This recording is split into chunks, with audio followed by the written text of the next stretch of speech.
Hey everyone, it's Bryan Caster with Bryan's Bees again. Today, I know the vlog's gonna be a little bit out of order. We were going to do that Bakersfield barber removal today, but I have to be out here because we got a surprise order of queens. So me and Sarah, say hi Sarah, are gonna put together some splits today, so that when Yuri comes back with the queens from Bakersfield from the barber job, which I'm hopefully gonna attach on here also, we'll be able to plug those queens right in as soon as he gets back. So today we're going to show you how to make some splits.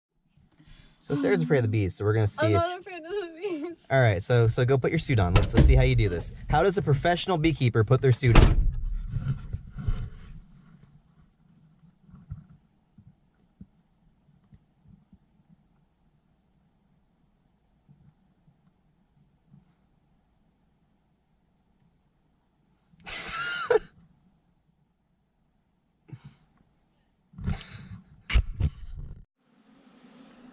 So first off, the bee yard is looking amazing.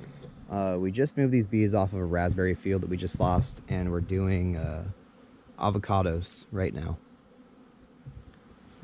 But man, are they buzzing. Even our brand new nukes that we have caught here are just roaring.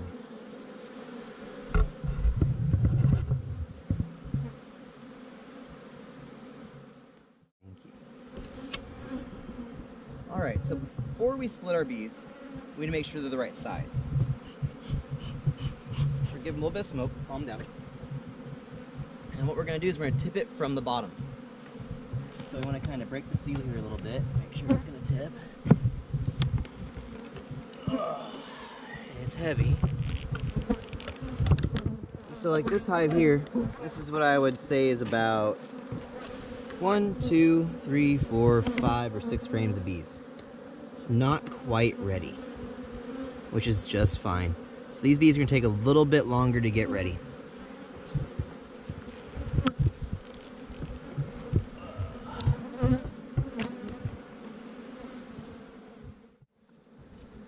I just can't see it. So this hive here looks a lot better. We have about 1, 2, 3, 4, 5, 6, 7. We have about 8 frames of bees. We need at least 6, so this will be just fine.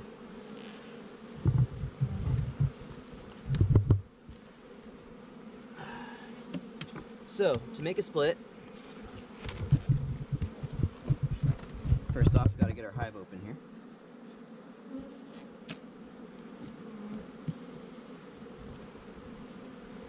Look how beautiful they are. Look how good they look. Happy spring. Whenever you can, you want to scrape your lid. Helps keep everything all tidy.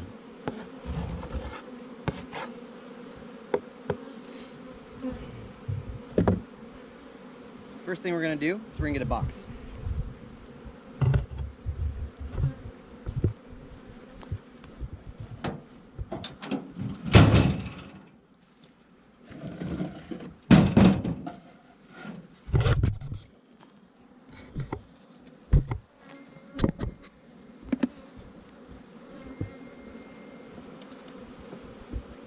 We're going to set this box on top of our lid.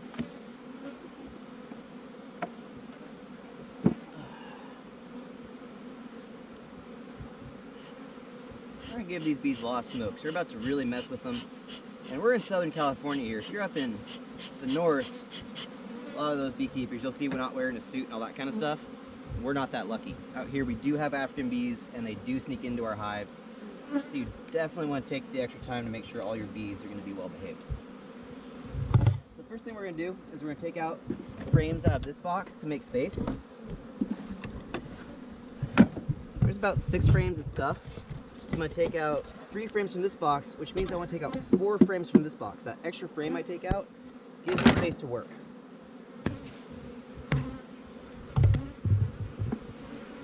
You always, whenever you open your bees, you want to open up the outermost frame first, because that's going to be most likely honey, if anything at all, and you're least likely to have your queen on there, so you're least likely to hurt her. So we take a look at this frame.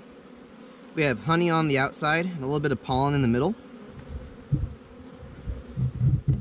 So I would call that a food frame. What we want to do when we make our split is we want to have roughly 1 to 2 frames of food and at least 2 frames of brood. So we're just going to give this a good shake. And this food frame is going to go right next to our feeder.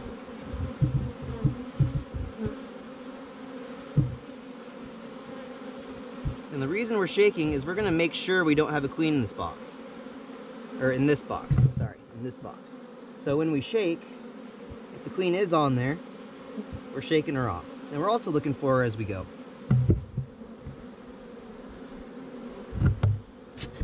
So again, this one here is the frame of brood.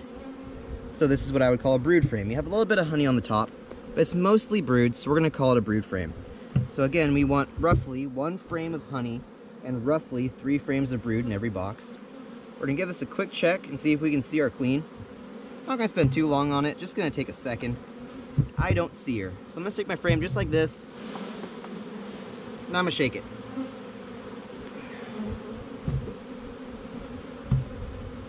So now we know for sure that the queen's not in this box, right? And that's the whole goal, make sure the queen is not in that other box.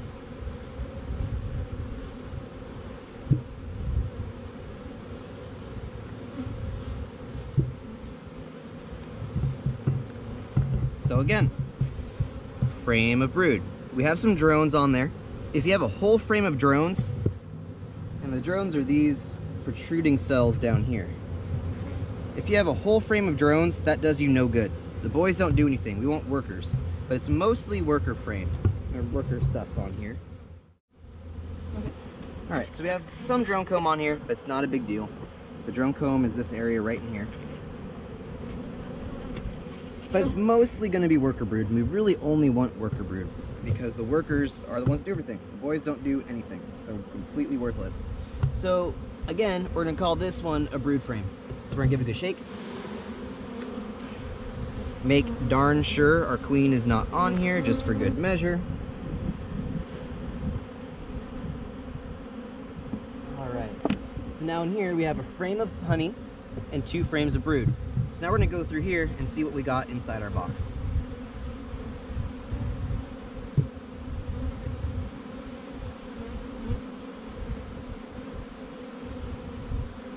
So at a quick glance here, that's going to be a brood frame. I'm just giving it a quick look for my queen, and it turns out she's right here in the corner. So we found our queen. We know she's not in the top box, which is a bonus. It's not required for this. We don't have to see the queen for this method. That's why it's such a good and quick and easy method. But now that I know where she is, it makes my life a little easier because I don't have to worry so much about squishing her. So again, another brood frame.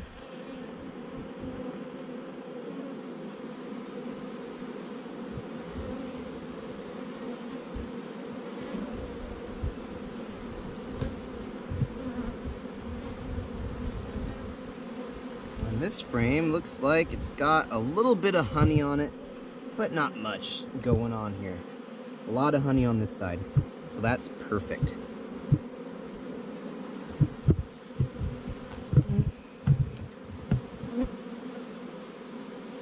So now we gotta see what's going on for the rest of our frames. And your brood is almost always going to be in the middle of your honey. So if you have a frame of honey, the further away you get from the middle, the more honey there should be, just like this. So since we have another frame of honey, this hive here that's going to get the new queen is going to be a little bit on the hungrier side because they got to raise a new queen and keep everything going while their new queen gets started. So we're going to give that to them. And this one here might be another honey frame or a nothing frame. And we got a little bit of honey, mostly nothing, but a little bit of honey. So what we want is our honey frame here, again, to go against our feeder. We want our frame of brood to go against the honey frame. And we want this frame here of brood with the queen on it, because we saw her. Don't have to see her, but it's a bonus. To go against here. And then we take this little bit of honey we got here and put it in. So now in both boxes, we have a frame of honey, 2 frames of brood, and a frame of honey. We have a frame of honey, 2 frames of brood, and a frame of honey. So now each of these boxes have 4 frames of stuff. And some beekeepers will argue a little bit that you'll need 5 frames or 6 frames of stuff. It all just depends on where you're at. Out here in California, we can get away with cutting them down pretty tight this time of year, especially during swarm season like right now. So they'll be fine.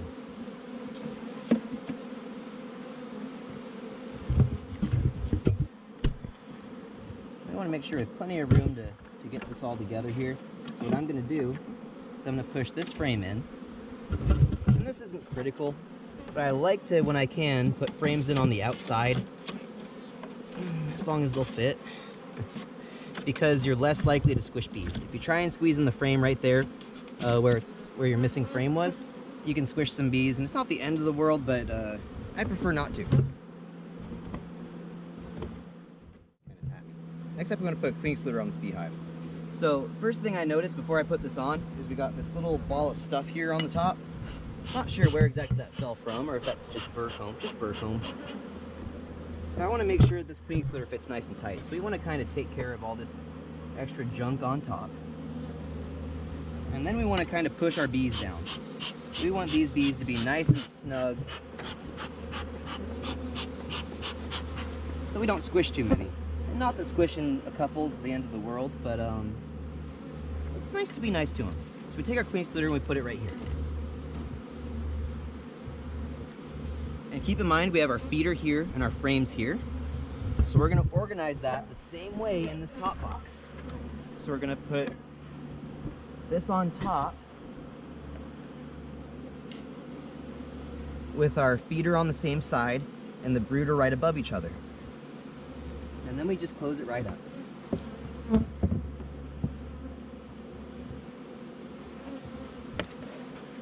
So what we have is our lid, our top box with half of our stuff up here, our bottom box with half of our honey and babies down here, and our queen.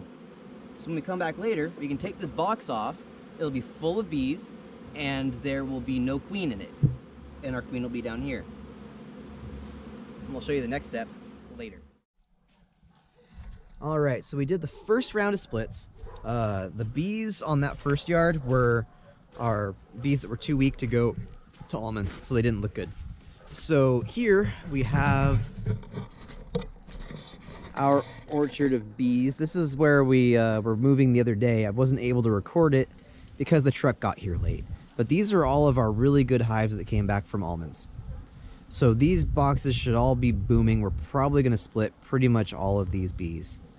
So here we go. And we're going to see if we can make 20 new splits right now. Good morning, everyone. We're out in the bee yard. Today,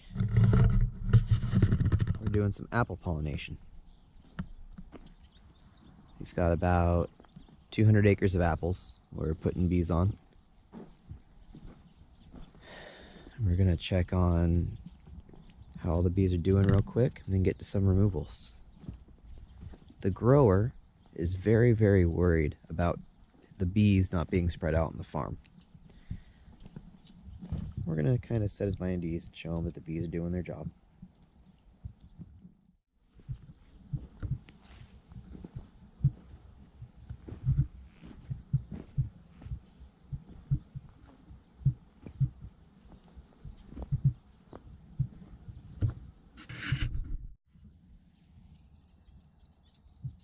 I don't know if you can hear the water drops or not, but I would really love to have my own orchard one of these days. This is just too cool.